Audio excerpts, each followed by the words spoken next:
For my players who play D&D with me on the regular, you're gonna learn a couple of my secrets today. Dungeons & Dragons combat can be some of the most high energy, high intense, fun moments of any session. Now, Dungeons & Dragons combat isn't for everybody, and some people find it very cumbersome, but I love it and I love running combat, and I've learned a lot of tips and tricks over the years to make combat much smoother and overall better for my players. And if you're a DM who's struggling with combat, trying to make balanced encounters or make encounters a lot more fun, these tips and tricks should hopefully help you. For those of you who use challenge rating calculators from the likes of D&D Beyond or Kobold Fight Club, and that's how you make your combat scenarios, stop using them. Because a challenge rating calculator is just that, a calculator, putting numbers against numbers and giving you an outcome based on the numbers you're putting in. But a D&D encounter doesn't run off of numbers. There are a wide variety of things that could and could not happen in your encounter that a challenge rating calculator simply cannot work with. The number one example being magic items. Does your encounter involve magic items? Do your players have magic weapons? Do the enemy have magic weapons? A calculator cannot figure these things out. Because yes, a fighter could do a decent amount of damage, especially if they have action surge,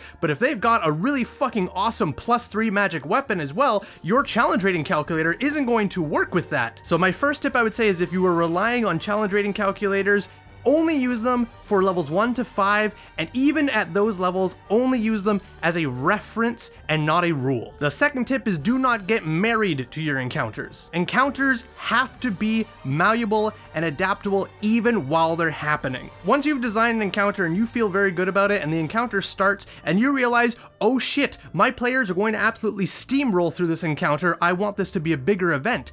Don't be afraid to add a little bit of health. Did your monster start with 30 HP, but they've already done 20 HP in one swing? Maybe just add 20 extra HP onto him. Did you not realize how many modifiers they have to their hit rolls before going into this encounter? Bump up the AC of your creature by maybe 1 or 2. However, in doing these things, there is a very, very fine line that you cannot cross, and I will describe what that is in a bit. My main thing being is that once the encounter starts, you cannot be locked in to only these numbers and these dice, because if it is heavily in your player's favor or heavily in your favor and it feels unbalanced, you have to be able to adapt and change that to make it an overall more fun encounter for both yourself and your players. Tip number 3 is to not give your players every bit of information they need for this encounter. Let them figure it out and discover it as the encounter plays on. A perfect example of this is when it comes to a creature's AC, do not outright tell them what their AC is, let the characters figure out what this is. Your characters come up and they swing and they only manage to roll an 8. You describe as the creature deflects their attack with their shield and it bounces off harmlessly, not being able to hit.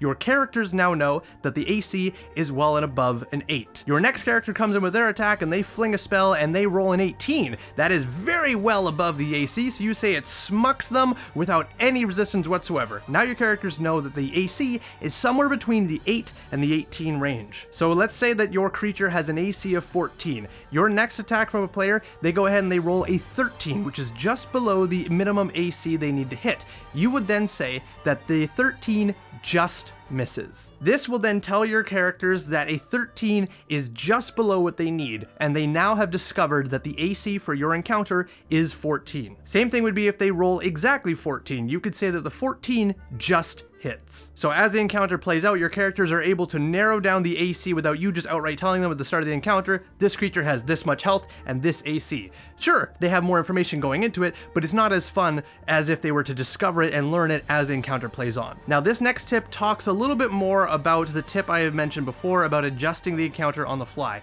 You can only adjust the encounter so much, and you should only adjust it at the beginning of the encounter before your characters can figure out more information. As an example, if your encounter has an AC of 10 and 30 hit points, and your characters go into this fight, and they suddenly do 20 hit points of damage right off the bat and hit the creature exactly at its AC mark, you now have told them what their AC is. If you said it just hits, and you said that it does 20 damage, and depending on how you describe what a creature is looking, you could say it looks pretty fucked up with only 10 hit points remaining. You've now given away the ability that you cannot adjust this fight anymore. You can no longer just increase its AC behind the scenes or give it more health behind the scenes without it suddenly feeling weird to your characters, who realize that they just hit the AC and also have made the creature look pretty fucking messed up. Now, a way you could adjust this without really breaking things is, say the creature has a shield behind a tree or something that it hadn't picked up, and you could pick up that shield and suddenly that creature has now boosted its AC by 2 thanks to its shield.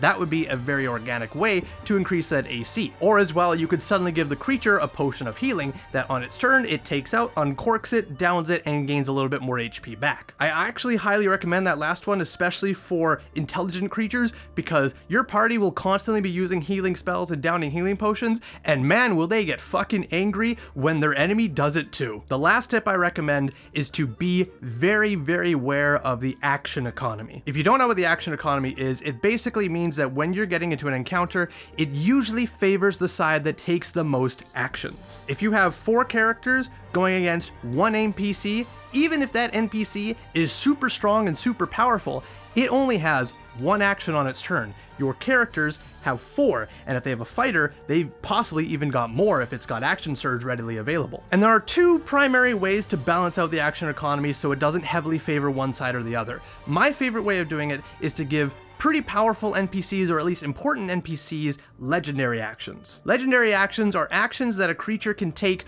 on turns after its enemy. Usually they have a certain amount of points they can use towards these legendary actions, and they can only ever use them after an enemy's turn is completed. Some creatures will only have 1 or maybe 2 legendary actions, or others will have upwards to 5. This is also fun and challenging because not only is your creature only using an action on its turn, but it can also technically have another action on another turn outside of its own turn. Another way to balance out the action economy is to give your main creature minions to work with it. And the minions themselves do not even have to be that strong. You could have 2 goblins as minions, and even those 2 goblins might be enough to balance out the action economy. And while yes, goblins are very weak and not very strong, but they will help balance things out in terms of actions they can take. Because if your party ignores the minions and only goes for the big creature, those minions will have a lot more turns to get in a lot more damage because they're being neglected. And that damage can add up over time before your party suddenly realizes they gotta do something about these minions, or they're not gonna die to the big guy, they're gonna die to these small little creatures. Now the encounter is complete. Your party had an awesome scrap with some NPCs or some monsters, there were some close calls, but overall you had fun and they had fun,